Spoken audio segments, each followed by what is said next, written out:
Air signs, tignan natin ano po ang mensahe para sa iyo ngayong araw. Keep in mind po na ito ay general reading lamang, so hindi po lahat ay makaka-relate, so be open-minded. Sa mga hindi pa po nakasubscribe dito sa ating channel, please subscribe na po kayo and pa-like na din po ng ating video. At sa mga nais pong mag-avail ng ating private readings, ng ating Evil Eye Amulet Necklace at ng ating Tears Bracelet, makikita nyo po yung link sa description box. Star of Intentions by Aliana Reyes. Meron tayo ditong Between the Lines, or same kayo ng energy ni Earth Signs. Sabi dito, uncover the truth carefully and write your own ending. Okay, so yun nga, yung iba sa inyo, pwedeng may mga naninira dito ng katahimikan ninyo, ng peace of mind po ninyo.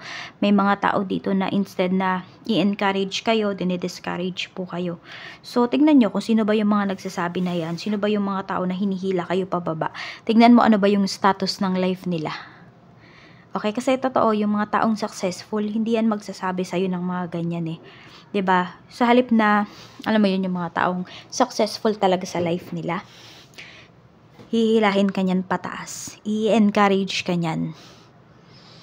'Di ba? Hindi man niya ituro sa'yo yung kung paano niya narating yung narating niya. Pero i-encourage ka niyan, hindi pang de-discourage yung gagawin niyan. Kaya watch out dun sa mga tao na nagsasabi sa'yo ng kung ano-ano, ng mga negativities. Huwag mong pakinggan. Air signs. Tignan natin ano pa yung mensahe.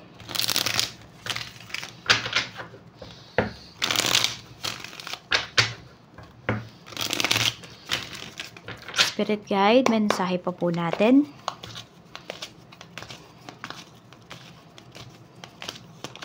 We have the Lovers. Ayan. So, okay ba ang sitwasyon ng iyong relasyon ngayon? Or pwedeng relationships mo to? Hindi lang yan romantic relationship.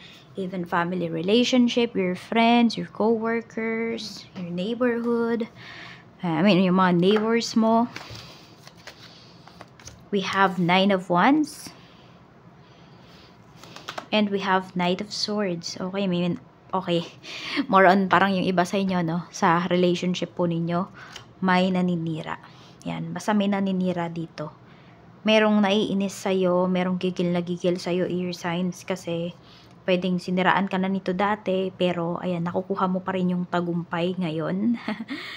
Kaya, gigil na gigil lang sa'yo yung taong to.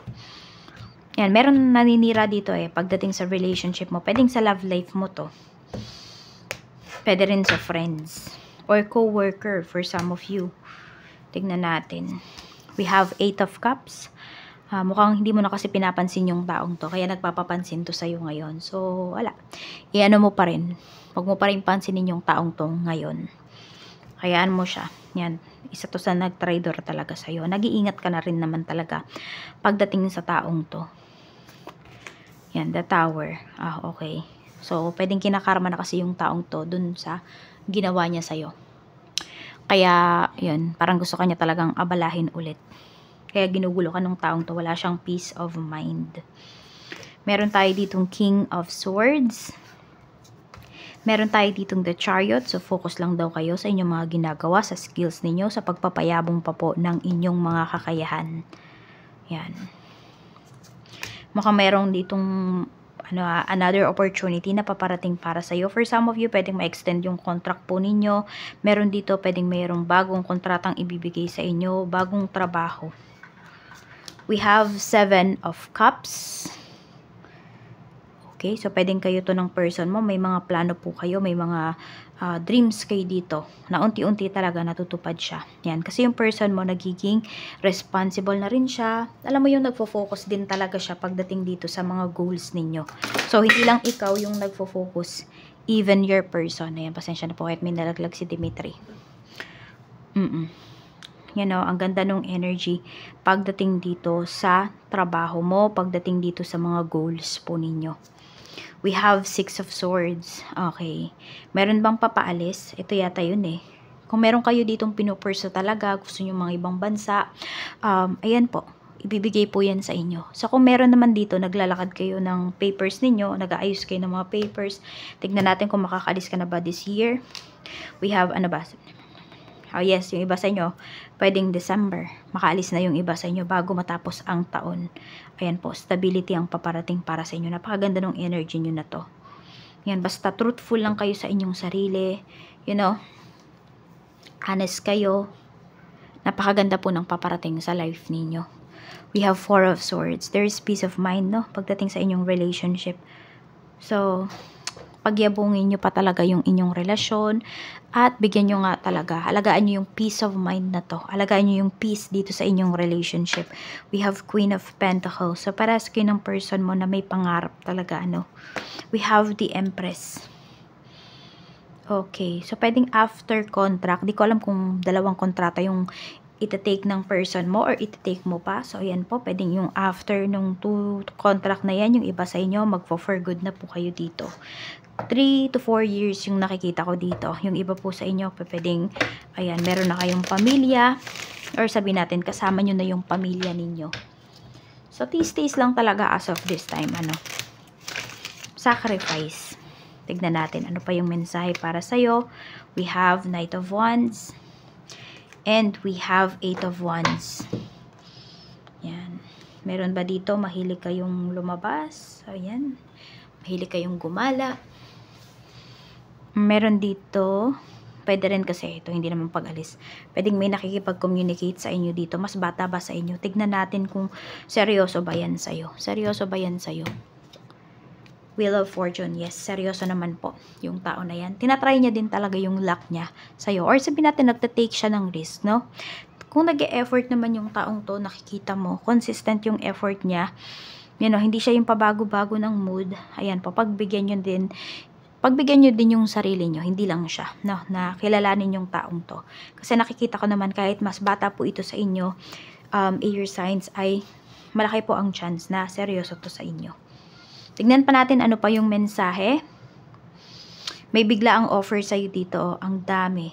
Basta parang ina-snap meron dito. Matutupad yung pangarap ninyo. As in, magugulat kayo para kayo nananaginip. Your signs. Diba may mga bagay nga minsan na parang sobrang mong pinaghirapan pero hindi pa rin binibigay sa'yo. Meron naman mga bagay na kahit di mo pinaghirapan, hindi mo pinagtuunan ng pansin, yun pa yung ibibigay sa'yo. So parang ganun yung mangyayari sa'yo dito. Tignan pa natin ano pa yung mensahe. Okay. So, meron ba dito? Ayan, meron ba kayong foreigner na ka-deal? Ayan po.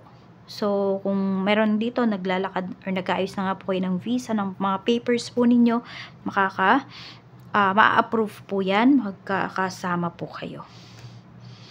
Hindi ko alam kung fiancé mo pa lang siya. So, pwedeng papunta na yan sa marriage once na magkita po kayo. Papakasalan ka agad ng taong yan. And buo yung decision niya. Oh. Gusto niya na din talagang mag-family. Tignan natin.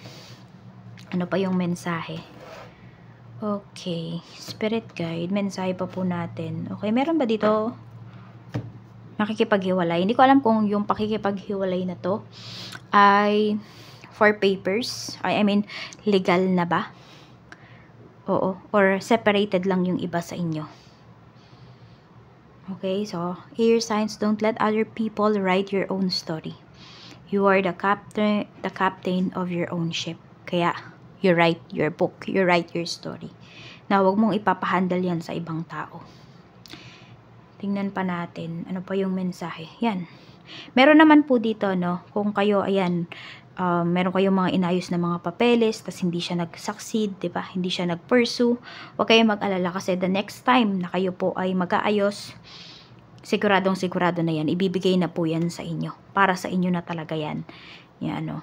Ingat lang din kayo, baka may magko-cross country dito. Pag-isipan nyo pong mabuti.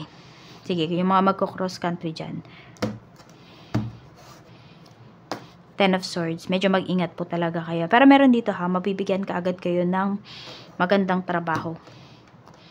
Yan. Pero pinag-iingat pa rin kayo. So, pag-isipan nyo mabuti.